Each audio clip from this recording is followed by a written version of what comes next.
आज हम लोग कैलकुलस का एक टॉपिक देखेंगे जिसका नाम है फंक्शन। ये जो टॉपिक है बहुत ही इम्पोर्टेंट टॉपिक है और ये बहुत ही ज्यादा यूजफुल होने वाला टॉपिक है। तो चलिए अब हम स्टार्ट करते हैं कि सबसे पहले आपको मैं बताऊंगा फंक्शन होता क्या है। ओके, तो देखिए यहाँ पे मैं आपको लिखा हूँ डिफिनीशन में कि if A and B are two non empty set. आपके पास दो सेट हैं ए और बी और वो सेट जो है नॉन इम्प्टी है। नॉन इम्प्टी कहने का मतलब कि उस सेट के अंदर में कुछ न कुछ एलिमेंट क्या रहेंगे, मौजूद रहेंगे। ओके, अब देखिए डिफिनीशन, मेन डिफिनीशन क्या है, वो क्या बोलता है सुनिएगा। Every element of set A has unique image in set B. Every element of set A has unique image in set B, यानी सेट ए का प्रत्येक एलिमेंट का सिंगल इमेज कहाँ बनना चाहिए, सेट बी में। देखो गाइस यहाँ पे सेट ए के अंदर में कितने एलिमेंट लिए, 4, 1 2 3 4। सेट बी के अंदर में एलिमेंट लिए 5, 1 2 3 4 5। अब देखो गाइस यहाँ पे ये सेट ए का एलिमेंट एक ए है, इसका इमेज क्या बन रहा है 1, बी का इमेज क्या बन रहा है 2, सी का इमेज क्या बन रहा है 3, डी का इमेज क्या बन रहा है 4।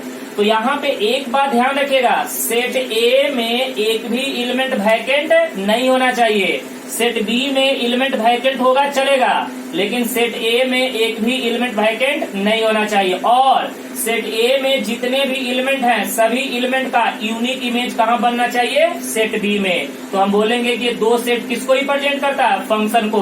तो इसको लिखते कैसे हैं, f is the function from A to b. ऐसे इसको पढ़ते कैसे हैं, f is the function from A to b. यहाँ पे लिख दिया हो, f is the function, f is a function from A to b, या f maps a to b. Clear हो गया, यानी सेट ए का प्रत्येक एलिमेंट का सिंगल इमेज कहाँ बनना चाहिए, सेट बी में। यानी सेट ए का एक भी एलिमेंट वैकेंट नहीं होना चाहिए। क्लियर हो गया डिफिनीशन। और फंक्शन को लिखते कैसे हैं, f maps a to b. ये f maps a to b, या f is the function from A to b, f is the function from A to B. Okay, चलिए अब हम कुछ एग्जाम्पल आपको बताना चाहूंगा इसके ऊपर।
चलिए अब यहाँ पे देखेंगे, यहाँ पे 4 हमने एग्जाम्पल लिए हैं। अब ये कौन कौन से एग्जाम्पल जो है वो फंक्शन को रिप्रेजेंट करा, आपको बताना है कि ये जो मैपिंग है, 4 हमने मैपिंग लिए हैं, 4 मैपिंग में से कौन कौन से मैपिंग जो है फंक्शन को रिप्रेजेंट करता है। ओके, चलो गाइस अब हम देखेंगे। तो पहला एग्जाम्पल देखेंगे, एग्जाम्पल नंबर फर्स्ट है।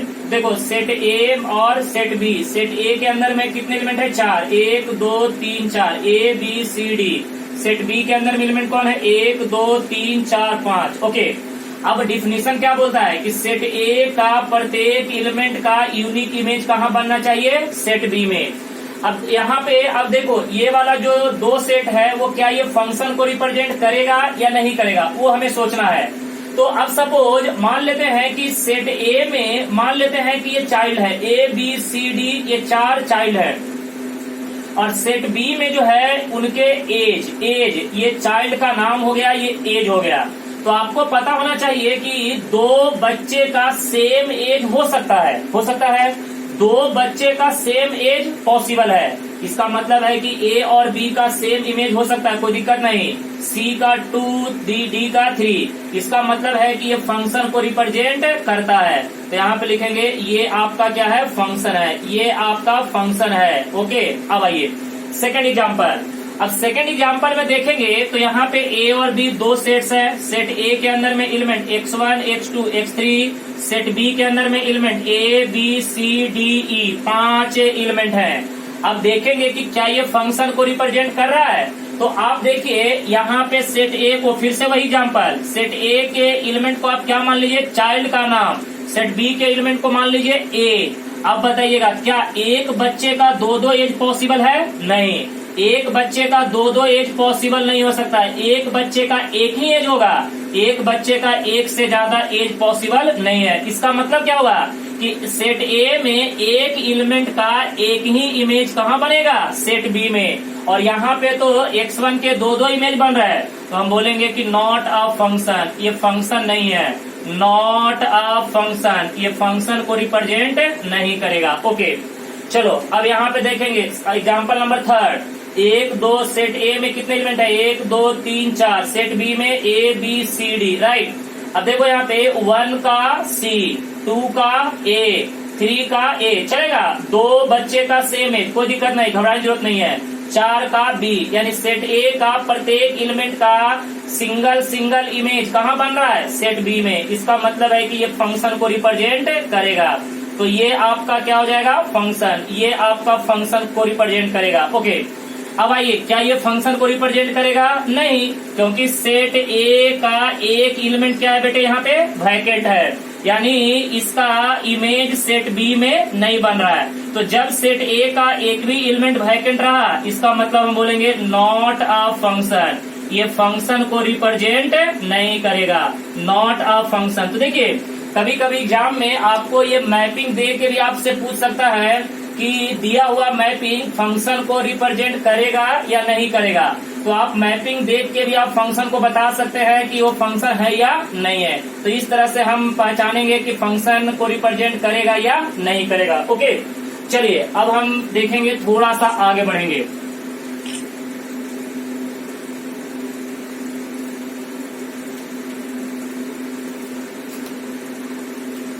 अब इसके बाद हम बात करेंगे नंबर ऑफ फंक्शन। देखिए यहाँ पे number of function, number of function, देखिए यहाँ पे नंबर ऑफ फंक्शन। तो देखिए यहाँ पे नंबर ऑफ फंक्शन कैसे निकालेंगे? नंबर ऑफ फंक्शन, तो यहाँ पे देखिएगा, let A and B are two non empty set, two non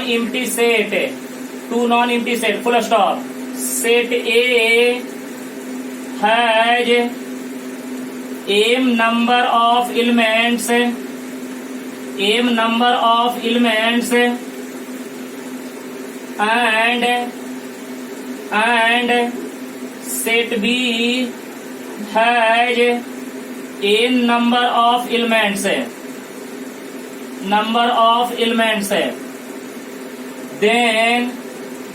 then total number of function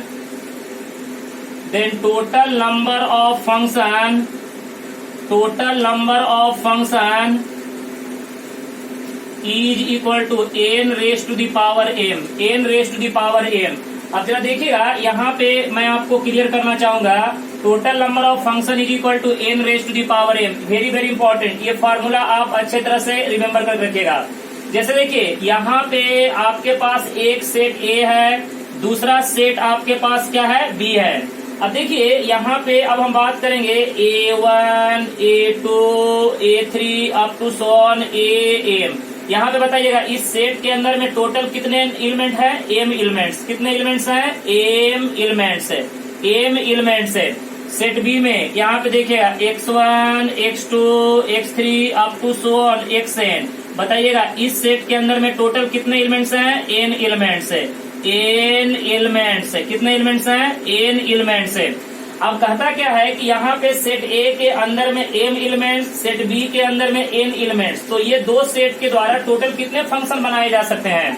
तो अब देखिए यहाँ पे अब हम टोटल नंबर ऑफ फंक्शन की बात करें, total number of function, total number of function की बात करें, total number of function is equal to, ऐसे लिखेगा, नंबर ऑफ एलिमेंट्स है, number of elements in set, sorry ऐसे लिख दीजिए शॉर्टकट में।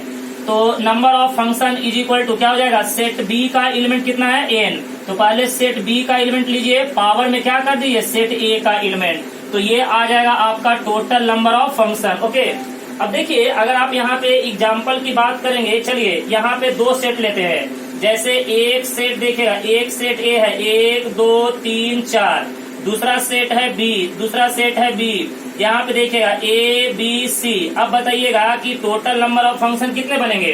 तो इसका अगर हम आंसर की बात करें तो total number of function, total number of function की बात करेंगे तो सबसे पहले हम क्या देखेंगे? सेट बी में कितने एलिमेंट है? 1 2 3। तो सेट बी में टोटल एलिमेंट है 3, तो यहाँ पे लिख दिए 3। Raise to the power set A में कितने एलिमेंट है? 1 2 3 4। तो पावर में क्या लिखेंगे? 4। तो 3 रेज टू दी पावर 4। बताइएगा 3 रेज टू दी पावर 4 कितना होता है बेटे?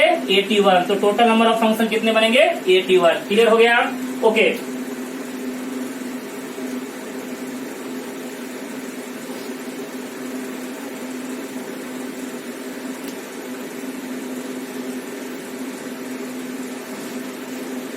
अब देखेंगे यहाँ पे देखेंगे next topic, domain,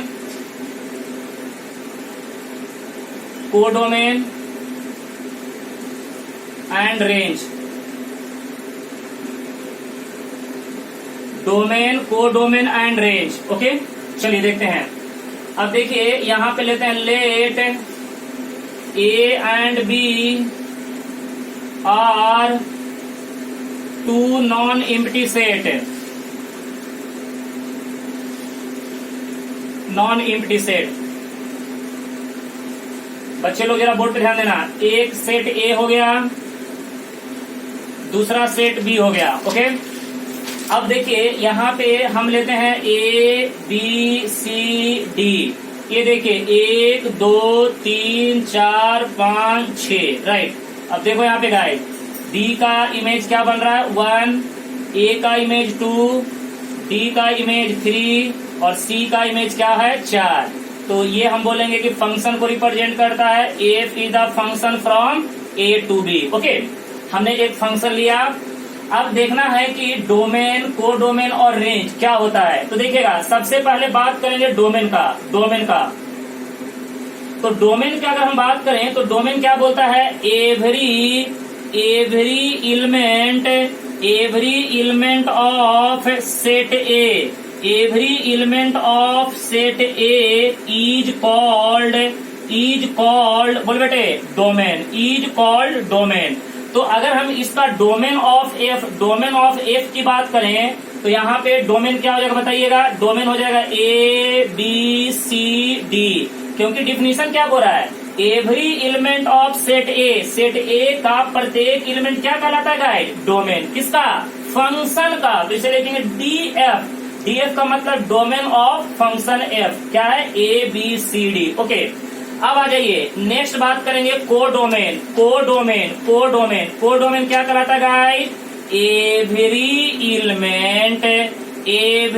element of set B is called codomain. यानी सेट बी का प्रत्येक एलिमेंट क्या कहलाता है? कोडोमेन। तो यहाँ पे अगर हम कोडोमेन देखें, कोडोमेन देखो गाइस, अगर को डोमेन की बात करें तो क्या हो जाएगा 1 2 3 4 5 6 है, यानी सेट बी का प्रत्येक एलिमेंट क्या कहलाता है, को डोमेन। ओके, तो every element of set A is called domain. तो डोमेन क्या हो गया, A B C D. Set A का प्रत्येक एलिमेंट डोमेन, सेट बी का प्रत्येक एलिमेंट को डोमेन। अब हम बात करेंगे रेंज। तो रेंज क्या है, देखो यहाँ पे अगर हम रेंज की बात करें तो देखो सेट ए में जितने भी एलिमेंट हैं उन सभी एलिमेंट का इमेज सेट बी में कहाँ कहाँ बन रहा है। यानी देखिए ए जो है किसके साथ इमेज बना रहा है, 2 के साथ।